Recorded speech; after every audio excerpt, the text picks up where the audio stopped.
전문가가 말해주는 돈 되는 법. 이번 주에는 SM 이수만 총괄 PD의 지분을 하이브가 인수한다는 뉴스를 통해 많은 분들이 기업을 어떻게 인수를 하는지, 그리고 지분 인수가 왜 이렇게 주목을 받는지 궁금해하신 분들 많으실 것 같은데요. 그래서 이번 주에는 이 SM 사태를 통해서 기업의 인수와 합병에 대해서 좀 구체적으로 얘기를 나눠보도록 하겠습니다. 변호사님 어서 오십시오. 네. 세무사님 어서 오세요. 네, 안녕하세요. 네, 이번 주 가장 핫한 뉴스였죠. 지금 SM과 이 하이브의 뭐 지분 인수 뭐 이런 문제들이 지금 굉장히 온라인상에서 뜨거웠는데, 자, 지금 총괄 PD, SM 총괄 PD 이수만 씨의 지분을 하이브가 인수를 하겠다라는 이제 그런 내용인데, 이로 인해서 하이브와 SM이 합병을 하는 거 아니냐라는 얘기까지 나오고 있습니다. 가장 먼저 이 사건에 대해서 좀 아직 잘 모르시는 분들, 또 복잡한 내용이잖아요. 네. 그래서 좀 사건 내용에 대해서 간단히 정리 부탁드립니다. 네, 이 사건이 굉장히 오래전부터 뭐 증권가뿐만이 아니라 많은 곳에서 좀 네. 주목을 받아왔습니다. 결국에는 핵심은 이수만 씨의 지분을 누가 인수하게 되느냐였는데요. 이제 이수만 씨는 SM 지분을 18.78% 보유한 최대 주주입니다. 근데 기존에는 시장에서는 이제 이러한 이수만 씨의 지분을 카카오라는 큰 이제 플랫폼 회사가 인수를 하게 되면서 SM의 최대 지분권자가 될 것이다라고 이제 시장에서 많이 예상을 했었었는데, 그런 것과는 달리 2월 7일 날 카카오가 유상증자와 제3자 배정 방식으로 신주의 지분을 9.05%를 취득을 하게 되면서 이대지도로 등극을 하게 됩니다. 그러니까 시장의 예상과는 달리 이수만 씨의 지분을 취득한 게 아니다. 유상증자라는 새로운 방법을 통해서 지분을 좀 취득하게 됐거든요. 그러자 이제 바로 이틀 뒤에 갑자기 이제 하이브가 이수만 씨의 지분의 주식 중에서 14.8%를 취득하게 되면서 최대 주주가 이제 하이브로 바뀌게 됩니다. 이렇게 되면서 최대 주주가 바뀌게 되면서 하이브와 SM의 뭐 합병, 그 기업의 인수의 얘기가 자연스럽게 좀 흘러나오고 있습니다. 참 내용은 복잡하기는 한데 결국에는 이제 최대 주주가 바뀌게 되면서 이제 기업 간의 합병 얘기까지 나오게 되는 것 같습니다. 자, 변호사님, 그렇다면 이렇게 주식을 인수를 해서 최대 주주가 된다면 주주총회에서 좀 유리한 거죠? 네, 맞습니다. 주식회사의 실제 주인은 뭐 대표이사가 아니라 주주입니다. 상법상 이제 주주평등의 원칙에 따라서 한 주당 한 의결권을 가지게 되므로 최대 주주가 된다면 보유 주식 수에 따라서 주주총회 때 의결권을 행사하여 주주총회를 장악할 수 있고, 그에 따라서 뭐 대표이사나 뭐 이사나 감사 뭐 이런 분들을 선임할 수 있게 됩니다. 네. 좀 SM 이야기로 다시 돌아가서 여기서도 이렇게 개인이 아닌 법인이 이제 최대 주주가 되면서 자연스럽게 이제 뭐 SM과 하이브가 합병하는 거 아니냐라는 얘기가 나오고 있는데, 자, 이렇게 해서 좀 기업을 인수할 수가 있는 건가요? 네, 그게 합병의 한 방법일 수도 있습니다. 대법원 판례에 나온 문구를 이제 인용하면 합병이란 뭐 2개 이상의 회사가 상법과의 그 특별 규정에 의해서 청산 절차를 거치지 않고 합쳐져서 그 중에 한 회사가 다른 회사를 이제 흡수하는 뭐 이러한 회사도 있고, 아니면 새로운 회사를 설립해서 하는 이런 뭐 신설합병 뭐 이런 것들이 있습니다. 여튼 한 개 이상의 회사의 소멸과 권리 의무가 이제 포괄적으로 이제 다른 회사에 이제 이전이 되는 것이 이제 합병이고요.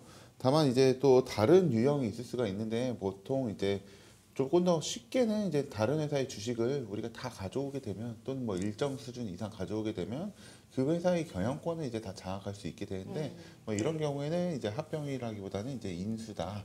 뭐 이렇게 또 이야기를 합니다. 네.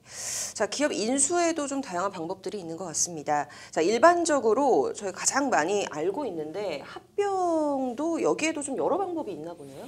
네, 아까 그 변호사님께서 잠깐 설명을 해주신 것처럼 합병, 즉 기업 간의 결합에도 다양한 종류가 있습니다. 가장 크게는 저희가 뭐 흡수 합병 아니면 신설 합병이라는 표현 방식이 있는데요. 다만 이제 예외적으로는 저희가 상법상에 소규모 합병이랑 간이 합병이라는 것들이 있거든요. 그래서 만일 발행 주식 총수의 100분의 10을 초과하지 아니하는 경우에는 주주총회의 승인을 이사의 승인으로 가름할 수 있는 제도를 통해서 이제 소규모 합병이라는 제도를 별도로 좀 두고 있고요. 또한 이제 소멸하는 회사의 총주주가 동의하거나 그 회사의 발행 주식 총수의 100분의 90 이상의 합병을 존속하는 회사가 소유하고 있을 때는 소멸하는 회사의 주주총회 승인을 이사의 승인으로 가름할 수 있는 것들이 이제 간이 합병 제도가 있다라고 설명드릴 수가 있겠습니다. 자, 합병에도 좀 이렇게 여러 가지 방법이 있고 절차가 필요하다는 점 이제 알고 있어야 될 것 같고요. 합병에서 또 중요한 게 주식 가치, 이 주식 비율이 아닐까 싶은데요. 네, 맞습니다. 아까 뭐 여러 가지 절차를 저희가 설명을 드렸는데 실제로 합병 인수업무를 실무적으로 진행을 해보면 이 앞서 말씀드린 것처럼 결국 주식의 가치, 내 거를 얼마 주고 얼마를 받아올 것인가에 대한 합의가 안 돼서 이런 합병과 기업 인수에 대한 부분이 좀 틀어지는 경우가 굉장히 많거든요.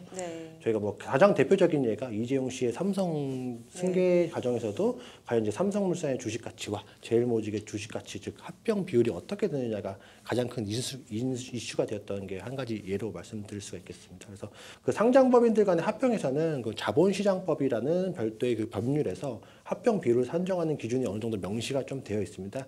저희가 일반적으로는 이제 상장법인들 이외에 비상장법인들도 굉장히 합병을 많이 하기 때문에 이럴 경우에는 그 상증세법에 합병 비율이 명시되어 있지 않기 때문에 주식의 평가라는 기준을 통해 가지고 이제 합병 비율을 산정을 해야 되고요.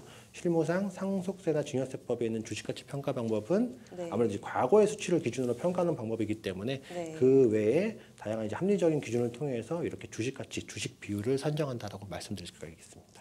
이게 주주들에게는 주식 가치에 따른 합병 비율에 따라서 세금이 부과될 수가 있는 것 같은데요. 아무리 근데 회사끼리 합병을 결정을 했더라도 이게 정부에서 승인을 받아야 하는 경우도 있지 않나요? 네, 맞습니다. 그 이번 그 하이브의 SM 그 기업 인수 시에도 공정거래위원회 기업결합에 신고를 해야 되고 또 승인을 받을 필요가 있습니다. 이렇게 이제 공정거래위원회에서 기업들 간의 합병이 혹시나 이제 시장 독점적으로 이제 변하는 것은 아닌지 등을 이렇게 좀 검토를 하게 되고요. 이제 대표적인 예가 이제 대한항공과 아시아나의 사례에서 볼 수 있고요. 대한항공과 아시아나가 이제 우리나라 대표적인 항공사이기 때문에 이 둘이 결합에 대해서 우리나라는 물론이고 세계 곳곳에 승인을 받아야 되는데 이 절차가 지연되면서 이제 승인이 좀 되지 못하는 뭐 이러한 상황입니다. 그래서 또 SM과 하이브도 이제 우리나라의 대표적인 엔터테인먼트사기 때문에 뭐 이런 문제 있을 수 있고요. 결국은 이제 그 주주들이 내가 바로 주식 가치에 따라서 세금을 부과받는 것뿐만이 아니라 또 이제 관련 행정 절차를 또 미스하게 되면 이제 절차가 늦어지거나 경우에 따라서는 이제 많은 비용을 투입했는데 정부에서 안 된다라고 하면 이제 다시 또 주식을 뭐 뱉어놓거나 뭐 이렇게 해야 되는 그런 경우들이 있습니다. 네.